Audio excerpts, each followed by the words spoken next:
नमस्कार। एक बार फिर स्वागत है आप सभी का जिज्ञासा के इस नए एपिसोड में। आज हम बात करने वाले हैं सगुण भक्ति शाखा की, रामाश्रयी शाखा का। उस पर हम बातचीत करेंगे और आज हम उन कवियों पे बात करेंगे जिन्होंने राम पर लिखा है, यानी ऐसे भक्त कवि जिन्होंने राम की भक्ति पे लिखा है। और उनमें से सबसे महत्वपूर्ण नाम आता है, वो है तुलसीदास जी का। लेकिन उस क्रम पर पहुंचने से पूर्व महत्वपूर्ण बात यह हो जाती है कि उस क्रम पर पहुंचने से पूर्व हमें कुछ चीजें स्पष्ट करनी होंगी। वो क्या चीजें स्पष्ट करनी होंगी कि हम निर्गुण भक्ति को छोड़कर सगुण वाली शाखा में कैसे प्रवेश किया।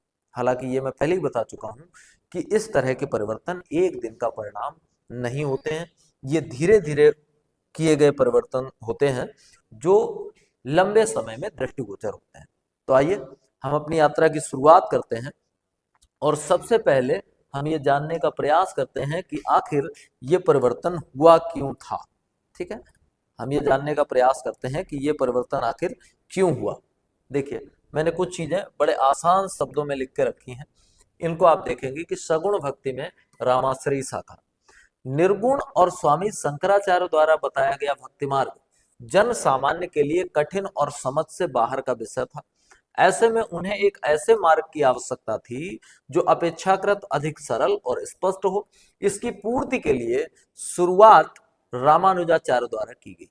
बहुत महत्वपूर्ण बात समझिए, निर्गुण भक्ति शाखा जो थी वो उस समय के व्यक्ति की समझ के परे थी।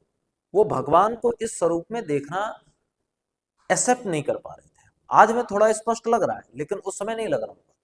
उस समय लोग चमत्कारों आदि पे निर्भर करते थे। तो जो निर्गुण वाली परंपरा थी या उससे पूर्व जो संतों की परंपरा थी, रहस्यवाद था, वह सब ऐसा था जो ईश्वर को घट में खोजने के लिए प्रेरित करता था। जन सामान्य ईश्वर को घट में खोजना एक बड़ी बात थी, एक बड़ी चुनौती थी कि जन सामान्य ईश्वर को अपने घट में कैसे खोजे। तो उसे तो ईश्वर का कहीं बाहरी स्पष्ट एक स्वरूप दिखना चाहिए था जिससे कि वो भक्ति कर सके।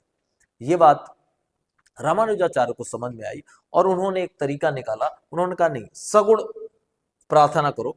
उन्होंने इसे आसान करते हुए बताया कि सभी जीव उस परमात्मा का अंश है और भक्ति के द्वारा उससे पुनः मिला जा सकता है। उन्होंने ये कहा कि जितने भी जीव हैं उसी परमात्मा का अंश है और हम अगर भक्ति करेंगे तो हम उससे दोबारा मिल जाएंगे। इसके इनके श्री संप्रदाय में विष्णु अर्थात नारायण की उपासना का उल्लेख किया गया। ये किसके में है? रामानुजाचार्य। रामानुजाचार्य ने जिस संप्रदाय की स्थापना की उस संप्रदाय का नाम है श्री संप्रदाय और इस संप्रदाय में विष्णु अर्थात नारायण की उपासना की बात कही गई है। आगे जब स्वामी रामानंद जी हुए तो वो ऐसे पहले व्यक्ति थे जिन्होंने विष्णु के अवतार श्री राम को आराध्य के रूप में जनमानस तक पहुंचाया। अब यहाँ एक बात मैं स्पष्ट कर दूं, इसका मतलब ये बिल्कुल नहीं है कि रामानंद से पहले श्री राम की उपासना नहीं की जाती थी, भक्ति नहीं की जाती थी, लेकिन जनमानस तक पहुंचाना, एक तरह का आंदोलन क्रिएट कर देना कि सारे लोग एक जैसे ही हो जाएं, ऐसा एक आंदोलन करना, हर आदमी तक पहुंचाना, इसका श्रेय रामानंद जी को जाता है। और रामानंद ने भक्ति की उस अवधारणा को समाप्त किया कि दीक्षा का अधिकार केवल द्विज के पास होता है। इनके 12 शिष्यों में अलग अलग जातियों के शिष्य थे। और एक और बड़ा काम किया, जनमानस तक न पहुंचने के पीछे एक बड़ा कारण था और वो बड़ा कारण था जाति का होना। जब ये संत किसी को दीक्षा देते थे तो ये देखा जाता था कि दीक्षित उसी को किया जाएगा। जैसे रामानुजाचार्य ने ये किया था, वो जिसको दीक्षा दिए तो उन्होंने देखा कि ये द्विज है या नहीं है। लेकिन रामानंद जी ने पहली बार ये स्पष्ट कर दिया कि किसी को दीक्षित करने के लिए जरूरी नहीं है कि उसने उसका द्विज होना, यह आवश्यक नहीं।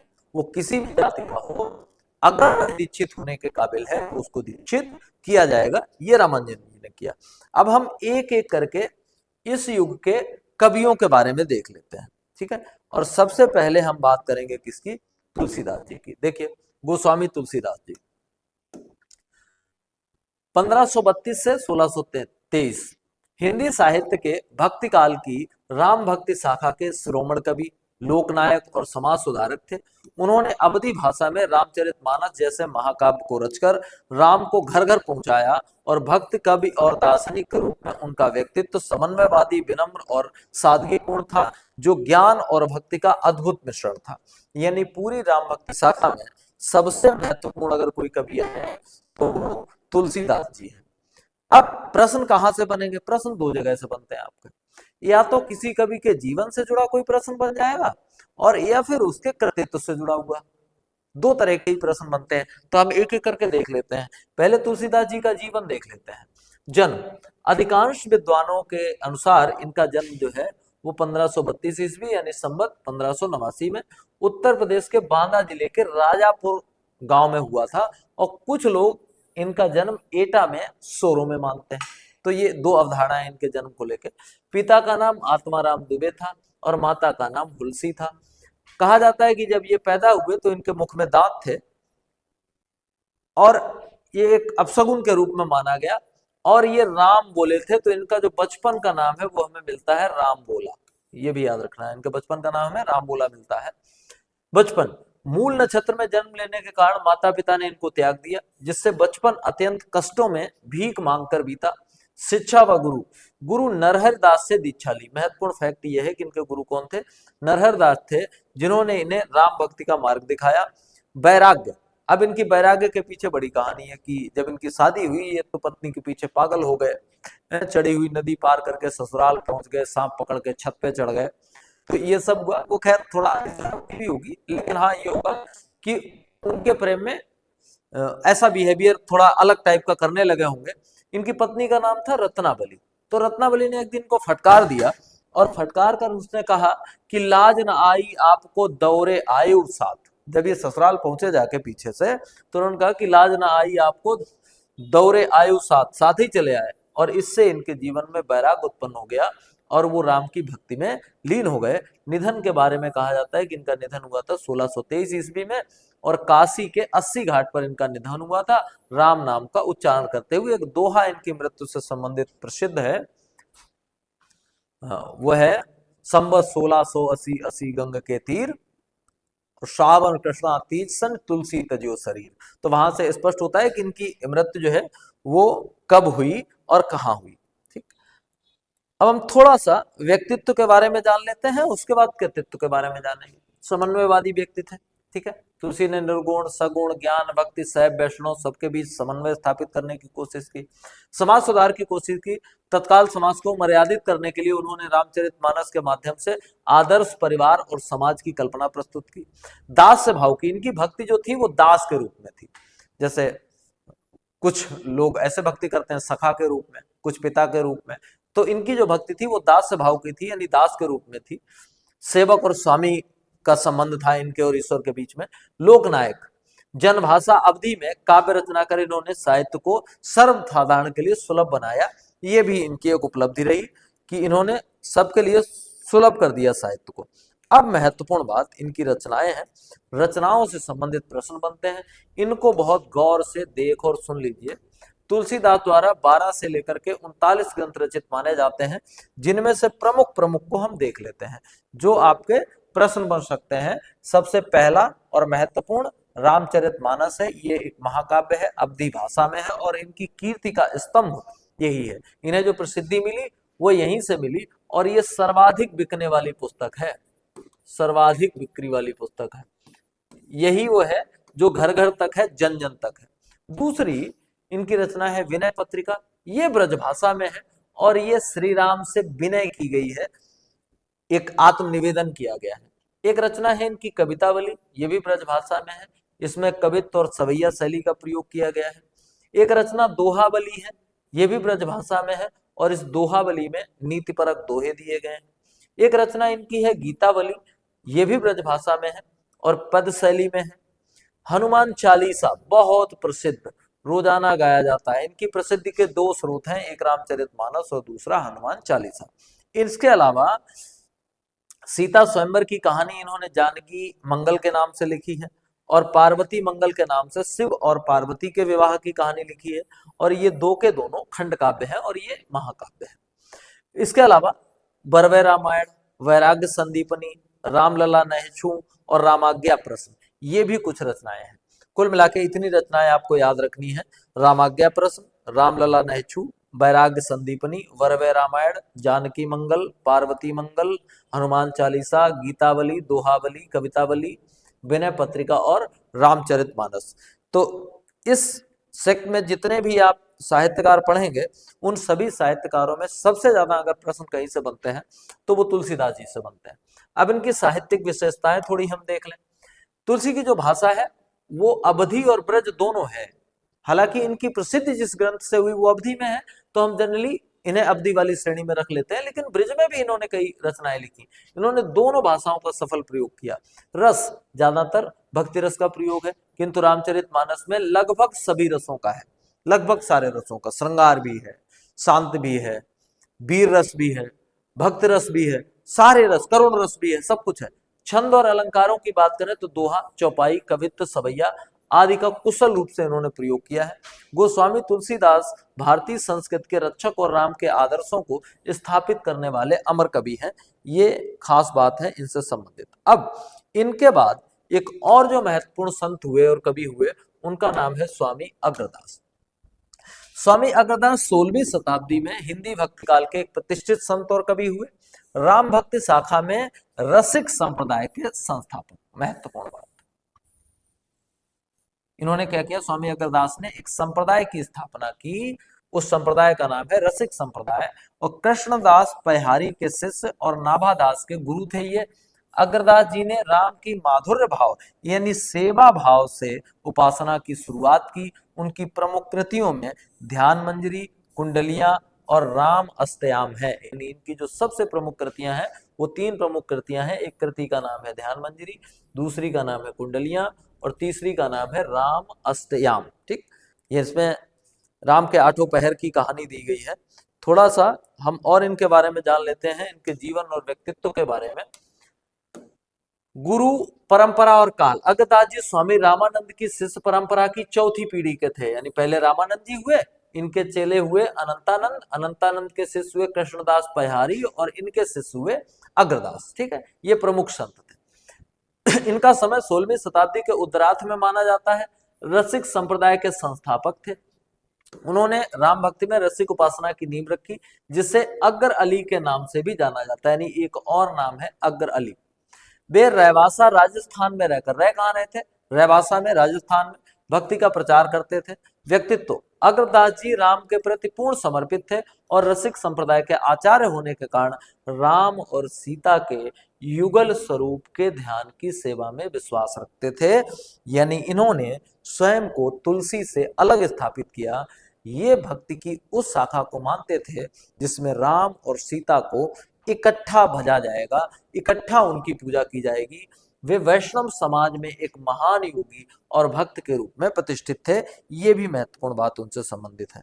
अब हम उनके कृतित्व को देख लेते हैं। सबसे महत्वपूर्ण बात हमारे लिए परीक्षा दृष्टिकोण से वही होती है, और वो है अग्रदास का कृतित्व। यानी अग्रदास ने रचनाएं कौन कौन सी की, उनके बारे में हम जानकारी थोड़ी सी कर लेते हैं। मुख्य मुख्य रचनाएं, एक ध्यान मंजरी, दूसरी राम अष्टयाम, तीसरी कुंडलिया, चौथी हितोपदेश शाखा वामन, और 5वीं श्रृंगार रस सागर। महत्वपूर्ण बात क्या है इनके बारे में वो समझ लीजिए। ध्यान मंजरी, ये राम के ध्यान पर विस्तृत वर्णन किया गया है। राम अष्टयाम में राम 8 पहर क्या क्या करते थे, उनके कार्य क्या थे, इनका वर्णन किया गया है। उसके बाद कुंडलिया में ये नीति परक कृति है, यानी नीति की रचनाएं की गई हैं। ये इसमें उपदेशात्मक छंद दिए गए हैं। और श्रृंगार रस सागर में राम के श्रृंगारिक स्वरूप का वर्णन किया गया है, यानी राम के प्रेम पक्ष को दर्शाया गया है इस रचना में, श्रृंगार रस सागर में। ठीक, अब हम अगले कवि की ओर बढ़ते हैं जो इनके ही शिष्य थे। अग्रदास के एक शिष्य थे जिनका नाम था नाभादास। ठीक, अग्रदास के शिष्य थे, उनका नाम होता था नाभादास। तो नाभादास भी इसी क्रम में आते हैं। नाभादास हिंदी भक्ति साहित्य के एक महत्वपूर्ण कवि और संत थे। वे रामानंद संप्रदाय से संबंधित थे और सगुण राम भक्ति धारा के प्रतिनिधि कवि माने जाते हैं। जन्म इनका लगभग 16वीं शताब्दी के उत्तरार्ध में हुआ था। इनका जन्म स्थान संभवतः राजस्थान में नागौर क्षेत्र था, और इनके गुरु अग्रदास थे। महत्वपूर्ण 2 बातें हैं, अग्रदास गुरु थे और नाभादास शिष्य थे। यानी वो जो 5 गुरुओं की श्रृंखला चली, 4 गुरुओं की श्रृंखला चली आ रही थी, उसमें एक और नाम अगर आपको ऐड करना हो तो आप कर देंगे अग्रदास का नाम ऐड। ठीक, अब इनके व्यक्तित्व के बारे में जान लें। व्यक्तित्व इनका बड़ा महत्वपूर्ण है। वे स्वयं को कवि से अधिक भक्त और सेवक मानते थे। यानी इनकी भी जो भक्ति करने का तरीका था वो दास भाव का था। दास भाव से ये भी भक्ति करते थे और इनमें अहंकार लेस मात्र का भी नहीं था।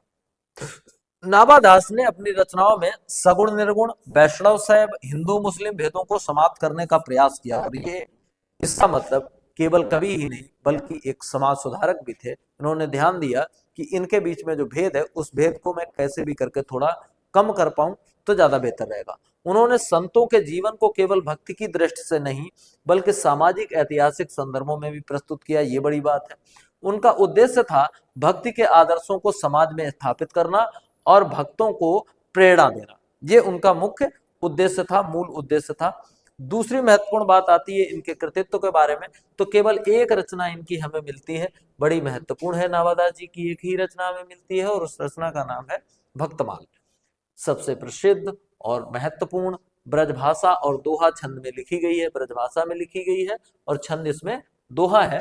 और भक्ति के सभी स्वरूपों में इन्होंने आस्था दिखाई है।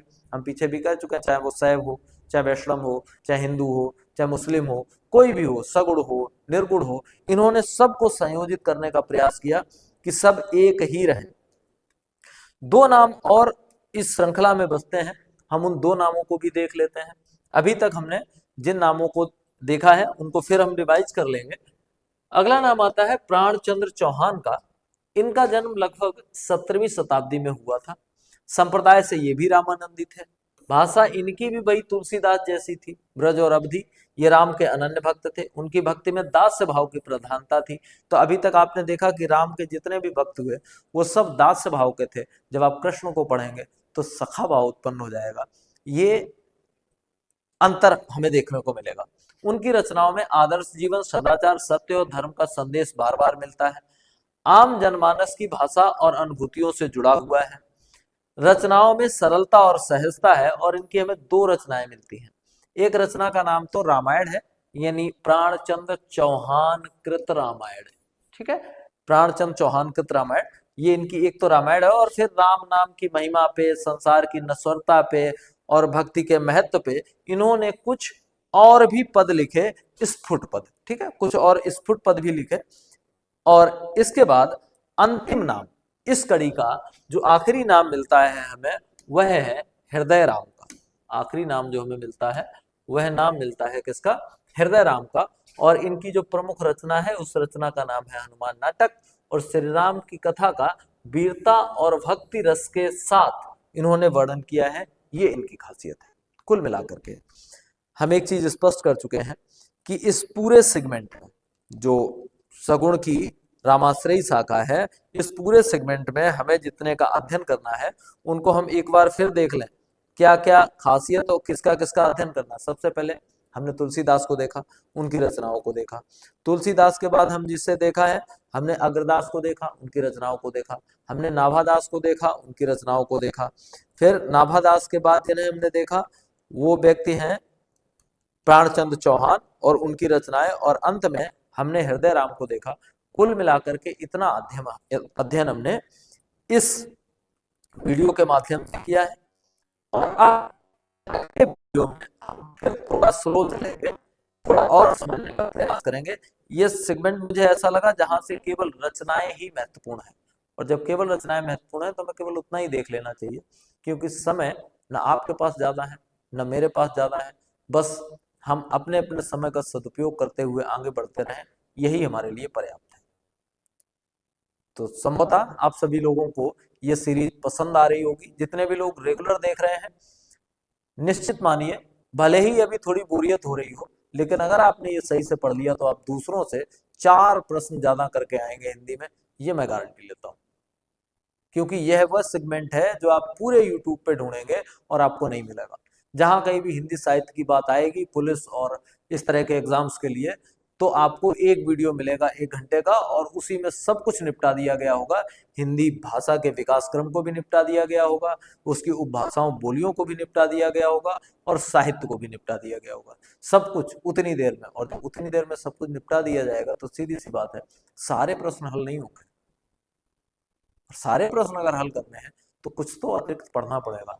मैं इस पूरी श्रृंखला के माध्यम से केवल और केवल वही अतिरिक्त आपको देने का प्रयास कर रहा हूं जो अतिरिक्त आपको अभी तक नहीं मिल पा रहा था। आशा और विश्वास है मुझे कि अगर आप प्रॉपरली पढ़ते रहेंगे इस श्रृंखला को तो निश्चित ही आप बेहतर करके आएंगे। तो जुड़े रहिए हमारे साथ इस श्रृंखला में। कल फिर आएंगे एक और नए वीडियो के साथ। कृष्णाश्रयी शाखा से जुड़ी हुई वो वीडियो होगी, और उसमें हम मुख्य रूप से बात करेंगे सूरदास जी के ऊपर। तो बहुत बहुत धन्यवाद आप सभी का जुड़े रहने के लिए। Thank you very much.